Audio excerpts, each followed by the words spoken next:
Hello friends, welcome to Mouni cine updates.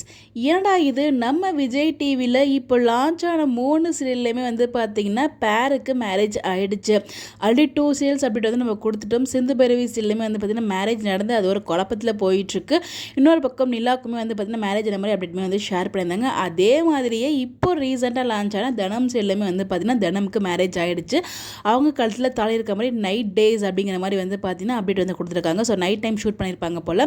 So அதுக்கான update தான் அவங்க கொடுத்துருக்காங்க. இதுக்கப்புறம் ஒரு ஃபோட்டோ வரும். இந்த ஒரு ஃபோட்டோவில் நீங்கள் நல்லா உத்து பாருங்கள். ஸோ கல்யாண பெண் குளத்தில் வந்து இருக்காங்க, கழுத்தில் தாலி இருக்குது. எப்படி ஹீரோ அக்செப்ட் பண்ணுவார்? ஒருவேளை வந்து பார்த்தீங்கன்னா ஹீரோயின் எதிர்பார்த்த மாதிரியே ஸோ அவங்க ஃபேமிலியில் போய்ட்டு அவங்க ஃபேமிலியை ஃபஸ்ட்டு இம்ப்ரெஸ் பண்ணலாம். அவங்க ஃபேமிலி ஓகே சொல்லிட்டாங்கன்னா நமக்கு ஓகே சொல்லிடுவாங்க அப்படின்னு சொல்லிட்டு, அதனால் தனம் வந்து பார்த்தீங்கன்னா இப்போது மூர்த்தியோட சிஸ்டர்ஸ் கூட ரொம்ப மிங்கிலாகி அவங்க வீட்டில் போய் சமைக்கிற மாதிரி நம்ம ப்ரொமோவுமே பார்த்துருப்போம். ஆனால் 2 டேஸாக நான் எபிசோட் பார்க்கல, பார்த்தவங்களுக்கு அப்டேட் ஷேர் பண்ணேன். பட் இப்போ என்ன கரண்ட் ட்ராக் போகுதுன்னு எனக்கு தெரியல, இந்த வீக் ஸ்டார்ட் ஆனதுலேருந்து. பட் ப்ரொமோ பார்க்கும்போது அவங்க போயிட்டு வீட்டில் எல்லாமே பண்ணுற மாதிரி நமக்கு தெரியுது. நம்ம இவருக்குமே, அதாவது மூர்த்திக்குமே வந்து பார்த்தீங்கன்னா கனவுலாம் வந்து ப்ரப்போஸ் பண்ணுற மாதிரிலாம் சீன்ஸ்லாம் வரும்னு நினைக்கிறேன். ஃபைனலாக வந்து 2 பேருக்கும் மேரேஜே நடந்து முடிஞ்சிருச்சு. நமக்கு வந்து ஷூட்டிங் ஸ்பாட்டில் கிடச்சா போய்ட்டு வச்சு. ஸோ இதை பற்றி நீங்கள் என்ன நினைக்கிறீங்க? ஸோ தனம் சீரியல் எப்படி இருக்குன்னு சொல்லி உங்களுடைய கருத்துக்களை மறக்காமல் கமெண்ட்டில் ஷேர் பண்ணுங்கள். இந்த மாதிரி அப்டேட் தெரிஞ்சுக்க நம்மளோட சேனலை ஃபாலோ பண்ணிக்கோங்க. Bye bye.